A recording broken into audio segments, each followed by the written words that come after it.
Paul again. Welcome back to The Last Game Hunter. And today we're going to do a little something a little different. I had some friends and some people asked me before. Some people knew I had a complete Master System collection, and they were all like, "Hey, can you show us what a complete Master System collection looks like?" Well, today I'm going to do so.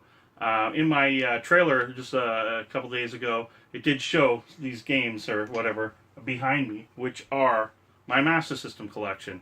And as a big Sega guy, Master System was what I grew up with. It was my hit. It was my go-to machine, and what I would want, more than anything when it came out. I'm like, oh, great! Look at that thing. It's black. It's stealthy. It's really cool.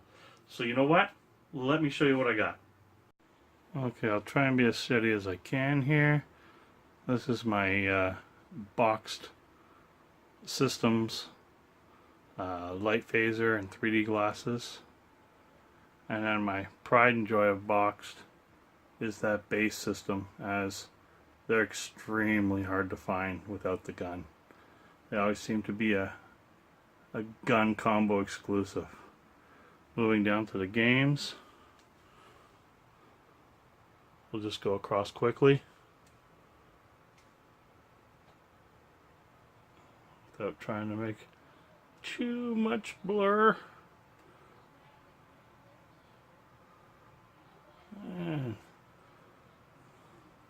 They are in alphabetical order. I'm going kind of backwards here just to give you an idea. There's a little heart my 6-year-old daughter made to put on this shelf a while back, and then the last of them.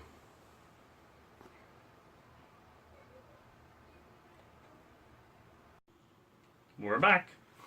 So now you've seen a little close-up. Sorry if there was any blur, and I just wanted to kind of give you an idea of the games, and they are, like I said, in alphabetical order. I did kind of go like this and then backwards. My bad.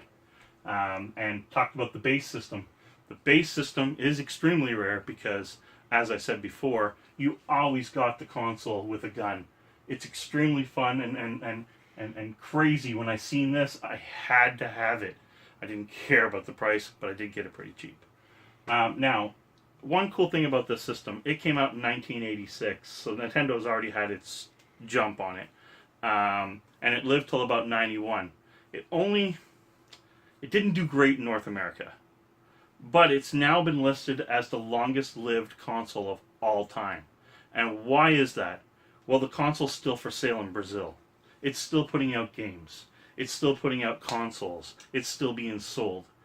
This is 30 plus years since the day it came out. No other console can say that. So, saying that, it sold over 13 million units as of 2015. So as far as the console being a bust, absolutely not. The console was actually a hit. Sega knew what they were doing. They just hosed themselves in North America and Japan, and it moved on to be a great success in Europe, where Nintendo didn't. Now, there's 114 games US. I have 128. And the reason for that is, as you grow your console collection or your box collection, you get bored when you actually completed it. You're like, uh-oh, what do I do now? As it being my favorite system, when I see a European title that I like, I do add it to the system. So I do now have 128 units, and again, US was only 114 overall. Europe did 269 games, a totaling of 548 games total. That's a lot of games for the system that was thought to not have it. Now, when I continue to collect the European games, I am not going to double up on games that were in North America. I'm just going to add to it as I go along. So I'll probably only be in the 200, 270 mark in the end, because it's only going to be the odd games that actually came out for the Genesis, now that we think about it, and was remarketed for the Master System in these other countries. Now, in my collection, as I was showing, you're going to see some boxes that were a little different. Like, for example, here's Aerial Assault. Some games I still have, I'm going to call them loose. In fact, 10 of them. Whereas I have the cartridge and everything. And I had the box made by a local friend to get my collection looking complete as possible. So I have 10 that I need to actually get replacements for.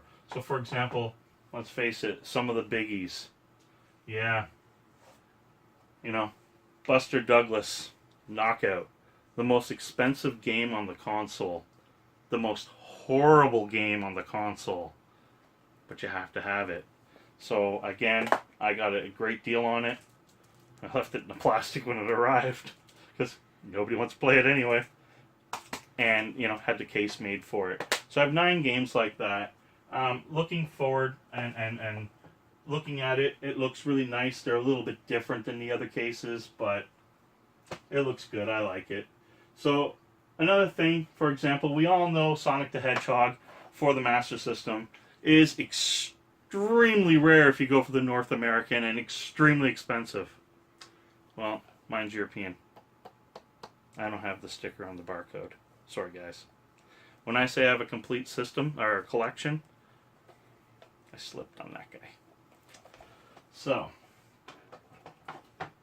just to show some games now, just to give you some ideas.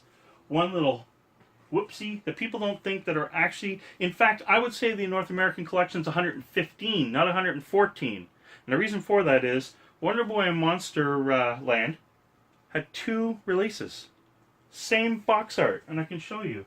Wonder Boy and Monster Land, alphabetical. Wonder Boy, Wonder Boy, Wonder Boy. Oh, look at that. Both identical. Identical. But they're not.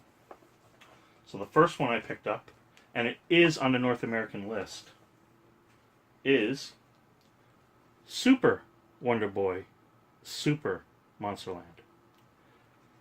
I don't know if it was a mistake or a typo. Still trying to figure out what happened here. If any of you guys know, please leave it in a comment below. And then, of course, you have your Wonder Boy in Monsterland. Funny enough, my other one's got a better manual. So, another, just to show off some cool titles that were, you know, kind of neat and kind of hard for me to get. One was Golden Axe Warrior, and a lot of people think that complete means cartridge, manual, and box. Well, that's not so for Golden Axe Warrior. When this game was put out, Sega put a little stapled booklet in there, which is missing on a lot of people's collections. And they think that they have complete when they don't. This is what they think complete is. Complete is all of this.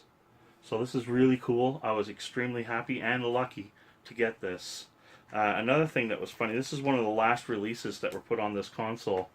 And this release, funny enough, went out the same all over the world. They didn't edit the box. They didn't do anything. It just kind of went out there. They were like, hey, let's do the lazy way of doing it. So the last, I think, 4 games, which I think was Sonic the Hedgehog. The reason why there's a barcode on the North American version is because it was sent to Europe as well. So, but it had a European barcode on the actual print. So guys, this is my collection. I don't know, you know, I don't have any video tips or cuts or anything, because I thought I'd keep this video as clean and as short as possible. But in the future, I will do some game reviews on some of these games, because, I mean, hey, I love to turn on that Master System and start all over again and get that childhood back. So, you know what? Till next time, please like or subscribe, and thank you for watching The Last Game Hunter.